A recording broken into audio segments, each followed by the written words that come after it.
Quand vous pensez que vous n'êtes pas bon et vous lisez là-dedans que vous avez été rendu juste devant Dieu, que vous n'avez pas que du mauvais, mais que Dieu vous a donné la justice, vous devrez peut-être le lire 1000 fois, mais éventuellement la parole renouvellera votre pensée et vous commencerez à penser différemment. Et puis quand la table est mise, vous prendrez part.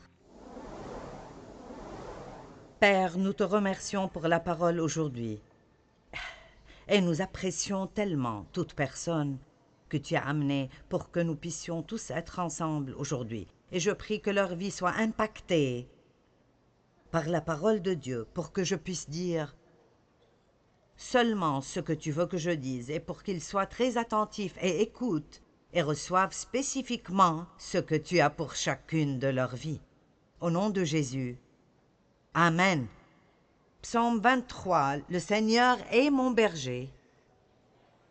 Il me nourrit, me guide et me protège. Je ne manquerai de rien. Il est mon berger, pas juste un berger. C'est personnel. Et ça ne veut pas dire que nous ne voudrons jamais rien, mais ça veut dire qu'alors que nous attendons les choses que nous voulons, nous pouvons être parfaitement satisfaits où nous sommes. Il me fait reposer dans de verts pâturages frais et tendres. Il me dirige près des eaux paisibles et tranquilles. Il restaure et rafraîchit ma vie, mon âme. Il me conduit dans les sentiers de la justice, droiture et justice devant Dieu, à cause de son nom. Quand je marche dans la vallée de l'ombre de la mort, je ne crains aucun mal, car tu es avec moi. C'est ici que nous étions arrivés, et nous allons continuer d'ici du milieu de ce verset. Mais d'abord quelques faits à propos des moutons, parce que nous avons des personnes ici qui n'ont pas été au reste de la conférence. Jésus s'appelle le bon berger. Pourquoi dire de lui-même être un berger? Eh bien, être un berger et s'occuper des moutons était très important en ce temps-là. Et alors, dans la parole de Dieu, Dieu a très souvent utilisé des choses naturelles pour marquer un point spirituel. Et alors, quand il dit qu'il est notre bon berger, ça veut dire qu'il est responsable de nous, notre gardien. Il se comporte avec nous de la façon dont un bon berger se comporte avec les moutons. Et il y a beaucoup de faits intéressants et de choses qu'on a vues. Mais nous sommes appelés des moutons. Il est le berger et nous sommes les moutons. Les moutons ne s'occupent pas instinctivement d'eux-mêmes. Ils ont besoin d'un berger.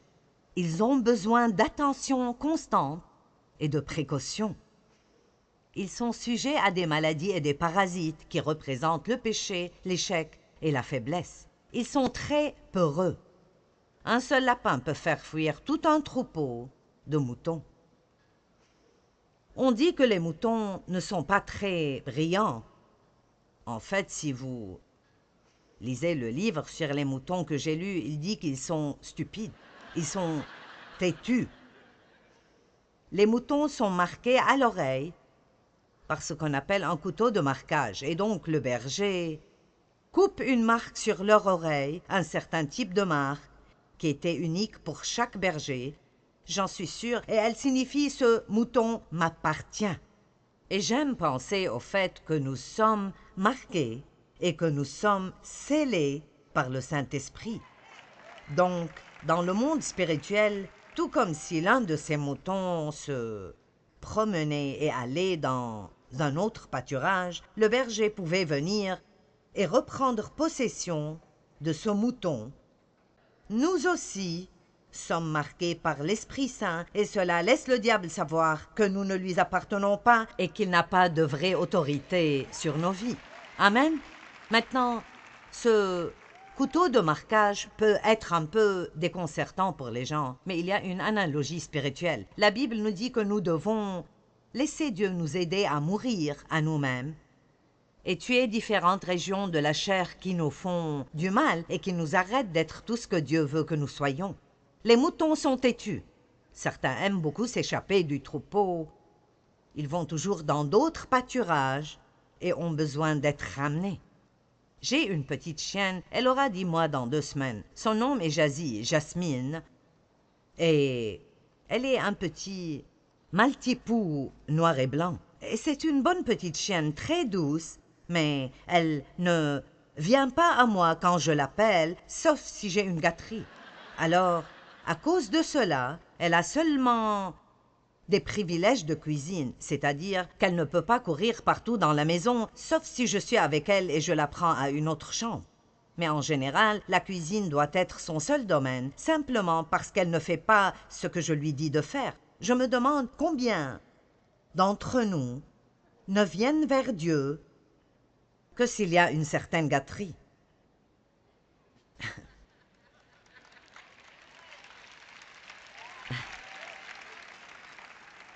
Et alors, nous n'avons que des privilèges de cuisine ou, vous savez, certains petits privilèges. Il y a la maison entière à laquelle Dieu voudrait que nous ayons accès, mais nous ne pouvons pas parce que nous n'écoutons pas quand il nous dit quelque chose. J'essaie de dire cela 1 ou 2 fois dans chaque conférence que je fais à présent. S'il vous plaît, comprenez que tout ce que Dieu vous demande de faire ou de ne pas faire, ce n'est pas pour lui, c'est pour vous. Si vous lisez dans la parole que si vous faites cela, c'est un péché, ce n'est pas parce que Dieu essaie de nous priver de certaines choses dans la vie. Tout ce que le monde nous offre, que Dieu nous dit de refuser, est quelque chose qui nous fera ultimement du mal et ruinera notre vie. Tout ce que Jésus nous demande de faire est pour notre bien. Il est le bon berger. Pas juste un berger, le bon berger. Combien d'entre vous se battent contre quelque chose dans votre vie maintenant et vous sentez que Dieu vous demande d'abandonner cette chose et vous avez de la difficulté avec ça? D'accord. Regardez-moi, ne soyez pas des moutons têtus. Ne dites pas mais, dites mais. Amen. Et rappelez-vous que même si c'est difficile pour vous maintenant, si vous vous accrochez à ce que Dieu essaye de vous faire laisser tomber, ça deviendra plus dur et plus dur et plus dur dans votre vie. Ça vous volera tout ce que Dieu veut que vous ayez. Les moutons aussi peuvent aussi s'abattre. Et cela veut dire qu'ils basculent sur le dos et ils ne peuvent pas se lever. Et David a dit « Pourquoi t'as battu, ô mon âme ?» Nous voyons cela comme une différente phraséologie pour la dépression et le découragement. Et Dieu ne veut pas qu'on s'abatte. Il veut que nous soyons debout à vivre la vie qu'il veut que nous vivions. Mais heureusement, il viendra et nous aidera à nous lever quand nous basculons sur notre dos. Mais l'une des raisons pour lesquelles ils s'abattent est qu'ils cherchent toujours les régions douces et reposantes d'air dans les champs pour s'y étendre. Ils ne veulent rien faire qui soit difficile. Et c'est intéressant que la force soit gagnée dans le combat. Nous devons arrêter d'avoir peur des choses difficiles. Quelle que soit la chose dont vous pensez que Dieu vous parle, notre première excuse est « Mais Seigneur, c'est difficile. C'est si difficile. » Eh bien, nous devons ne pas avoir peur des choses difficiles, parce qu'il veut nous fortifier dans les difficultés pour pouvoir nous utiliser pour des choses plus grandes. Et puis, il y a la tonte des moutons. Parfois, ils auront trop de laine, et c'est dangereux quand ils ont trop de laine parce que ça les rend instables, et une fois de plus, ils peuvent basculer et tomber. Qu'est-ce que ça veut dire quand vous avez trop de laine? Ça veut dire que parfois, nous avons plus de quelque chose que nous pouvons gérer. Parfois, quelqu'un vient et reconnaît un don dans nos vies et ils veulent nous promouvoir à une position et nous ne sommes pas assez matures spirituellement pour cette position et ça finit par nous causer des problèmes au lieu de nous faire du bien. J'ai partagé un exemple dans l'un des autres messages, mais je veux le partager de nouveau parce que je pense que c'est un bon exemple et il y a probablement beaucoup de personnes qui regardent le programme télé aujourd'hui qui ne l'ont pas entendu. Nous avons un refuge pour hommes qui s'appelle le Centre des rêves de Saint Louis. Et ce refuge est conçu pour amener la restauration aux hommes qui ont essentiellement détruit leur vie avec la drogue et l'alcool et juste toutes sortes de mauvaises choses. Plusieurs d'entre eux, si ce n'est pas presque tous, ont fini par vivre dans des asiles ou même par vivre dans la rue. Et alors, nous prenons 35 hommes à la fois et nous les aidons à passer par un programme de restauration totale. Certains d'entre eux ont des dents manquantes, ils ont juste toutes sortes de situations. Et donc, alors qu'ils sont dans ce programme, l'une des choses qu'ils font est de devenir membres de ce qui est une chorale d'hommes, juste pour les impliquer dans quelque chose de bien. Et probablement aucun d'entre eux n'est assez compétent pour pouvoir chanter tout seul. Mais c'est étonnant combien ça sonne bien quand ils chantent ensemble. Mais nous les avons fait venir à notre conférence pour femmes il y a juste quelques semaines. Et il y avait à peu près 14 000 femmes là-bas. Et là, ces 35 hommes se sont tenus là et ils ont chanté « Je suis racheté ». Et c'est quelque chose de touchant. Je suis racheté, je ne suis pas l'homme que j'étais. J'ai été renouvelé. Et ça a cassé la baraque. C'était génial. Donc, après cela, ils ont reçu des demandes de différentes personnes. « Est-ce que vous viendrez à mon église pour chanter ?»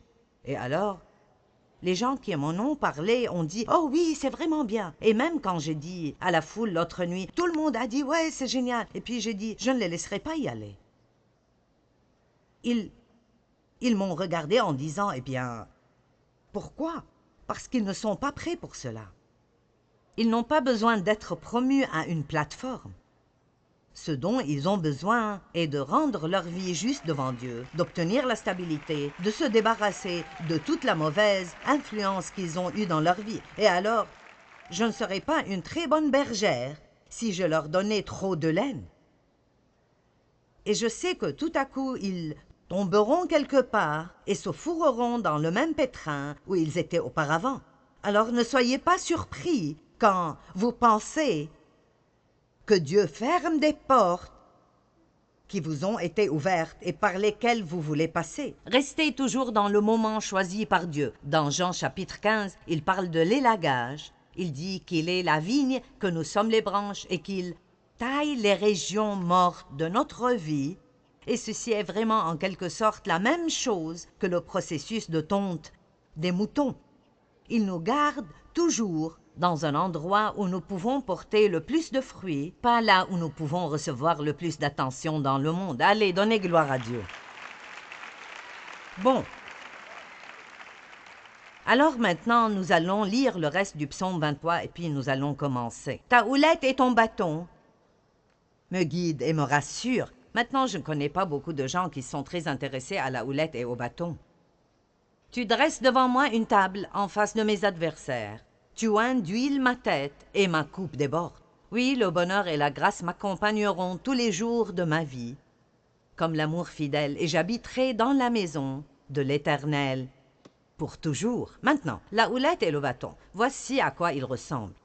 Ceci est le bâton, et c'est juste un long bout de bois avec une poignée à l'extrémité, et le berger s'entraînait littéralement pendant une durée incroyable et devenait très précis quand il s'agit de jeter cette chose, pour soit chasser des ennemis, comme si un loup approche ou un lion, mais il le jetait aussi parfois vers le mouton,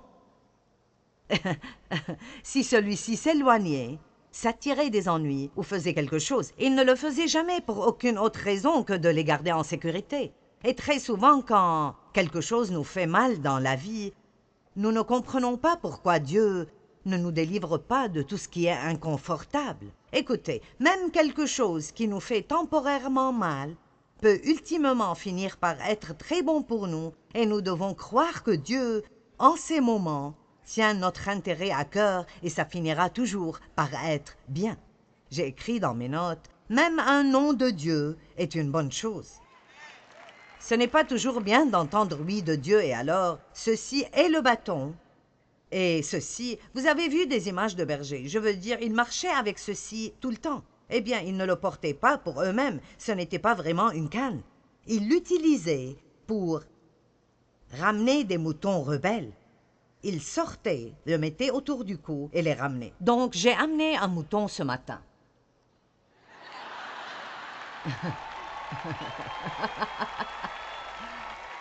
Maintenant, pareil stupide et pitoyable. Merci.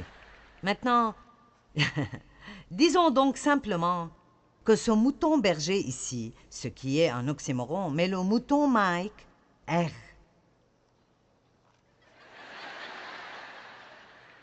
Restons juste ici, là où tu as besoin d'être. Une autre chose pour laquelle elle est utilisée, et j'aime cela, est d'examiner leur laine pour voir s'il y a des parasites. Et alors, ils le mettaient là et cherchaient. Je pense que c'est de là que vient l'expression « tirer la laine au-dessus des yeux ». Nous devons laisser Dieu examiner nos vies, et quand il trouve des choses là-dedans qui ne sont pas bonnes... Maintenant, ce bâton et cette houlette, mets-toi là et sois un bon mouton. Ce bâton et cette houlette sont emblématiques de la parole de Dieu. Le bâton est la parole de Dieu, et la houlette est comme la direction du Saint-Esprit. Et alors, Dieu utilise principalement dans notre vie... Tu as l'air pitoyable, frère. C'est bien. Dieu utilise principalement sa parole et son Esprit Saint pour amener la correction dans nos vies. Mais laissez-moi vous dire, et ne vous effrayez pas, je donnais toujours à mes enfants ma parole en premier, et s'ils n'écoutaient pas, je n'avais pas peur de toucher leurs circonstances. Allez. Donc, une autre chose pour laquelle ils utilisaient cela, et c'est génial, est que si un mouton était solitaire et aimait s'éloigner tout seul, tu n'as rien à voir avec qui que ce soit, s'il était solitaire et le reste du troupeau était là, il l'utilisait pour ramener ce mouton dans le troupeau pour qu'il ait la bonne compagnie avec d'autres moutons. Allez, certains d'entre vous sont solitaires. Merci, Mike. Vous allez et vous vous asseyez à la dernière rangée de l'église tout le temps, et vous ne voulez parler à personne, et vous ne voulez être impliqué avec personne, et Dieu devra peut-être vous poursuivre avec le bouton ou la houlette et vous ramener dans le troupeau et vous aider à être impliqué. Maintenant, la parole de Dieu est merveilleuse. Parfois, je ne sais même pas comment expliquer aux gens combien elle est merveilleuse. Vous savez, ce ne sont pas des mots normaux et ordinaires. Vous n'êtes pas venu jusqu'ici pour m'entendre parler aujourd'hui parce que je suis là en train de parler. Oui, je parle, mais ce que je dis est vraiment substantiel. Il y a de la puissance qui est inhérente à la parole de Dieu. Quand je me tiens debout ici et je dis « que Dieu vous bénisse », il y a quelque chose là-dedans qui fait quelque chose en vous et qui vous élève. Quand je me tiens ici et je dis « vos péchés sont pardonnés » et à travers le sang de Christ, vous êtes renouvelés. Ceci vous amène la vie. Jésus a dit « mes paroles, elles sont esprit et elles sont vie ». Et je veux vous encourager dans votre propre temps privé d'études, ou quand vous allez à l'église, ou quand vous regardez n'importe quelle forme de la parole à la télévision, ou vous l'écoutez à la radio, n'approchez jamais la parole de Dieu comme si c'était une obligation d'avoir votre petit bout de temps avec Dieu pour penser que vous avez accompli votre obligation. Ceci est votre vie. Je veux dire, c'est ce qui nous guide. Ceci nous garde des problèmes. Ceci nous garde quand nous sommes tentés. Combien d'entre vous ont été tentés de faire quelque chose de mal et une portion de la parole s'est levée en vous? Vous entendez un verset, le Saint-Esprit vous dit une parole et vous savez tout de suite ce que vous devez faire dans cette situation. La parole de Dieu est merveilleuse et je vous encourage à étudier la parole. Apprenez-la vous-même. Connaissez la parole assez bien pour pouvoir la citer quand vous en avez besoin et laissez le Saint-Esprit vous guider dans votre vie. Donc, 2 Timothée chapitre 4, verset 2.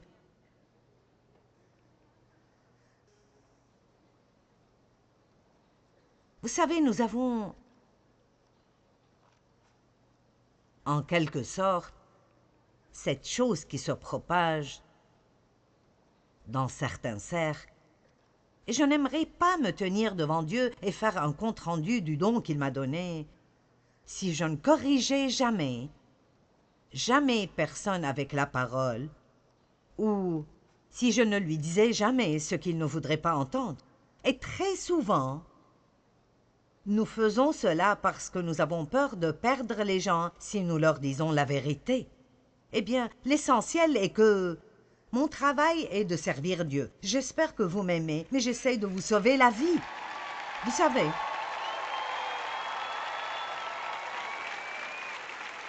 Quelqu'un dans la société où nous vivons aujourd'hui devrait se lever et dire aux gens « Écoutez, l'adultère est toujours mauvais. La fornication est toujours mauvaise. Vous ne devez pas vivre avec quelqu'un à qui vous n'êtes pas marié et coucher avec eux. Ces choses sont mauvaises. Et si nous ne faisons pas cela, alors nous serons tenus comme responsables quand les gens se perdent. Alors, n'ayez donc jamais un air constipé à ce sujet.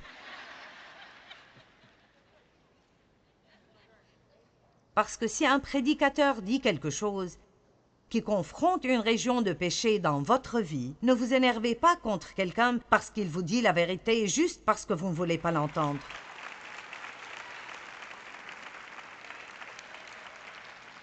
Le dessert est bon, mais à force, vous mourrez.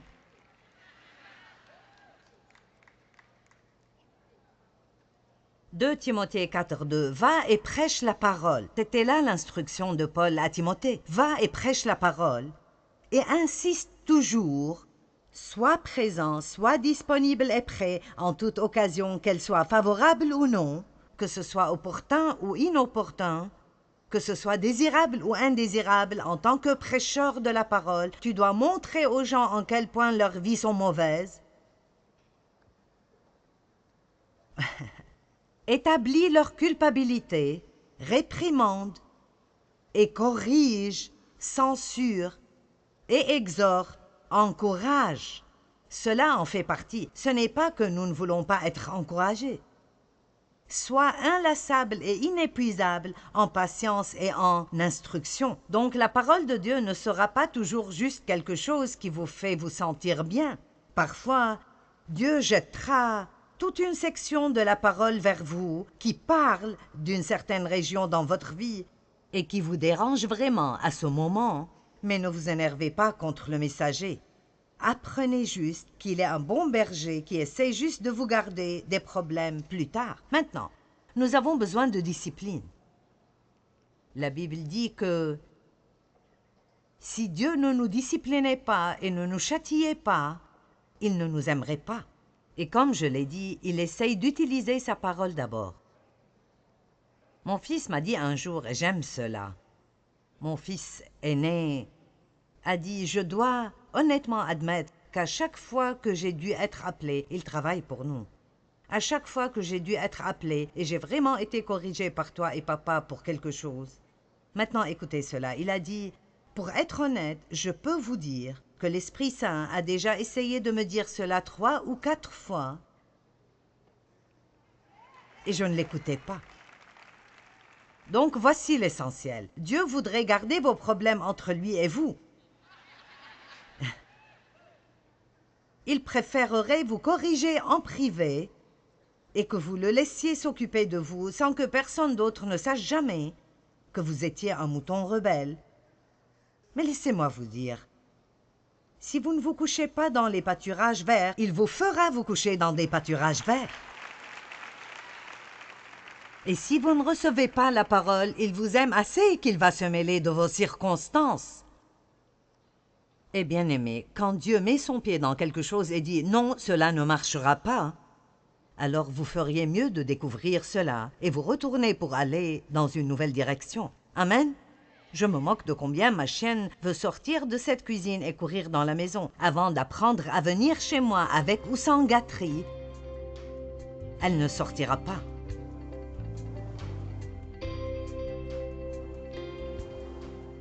Nous voulons toujours nous rappeler que Dieu est un bon berger.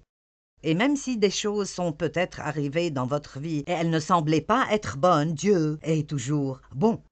Et je veux vous encourager à toujours le rechercher pour qui il est et non seulement ce qu'il peut faire pour vous. Comme je le dis, recherchez sa face et pas sa main.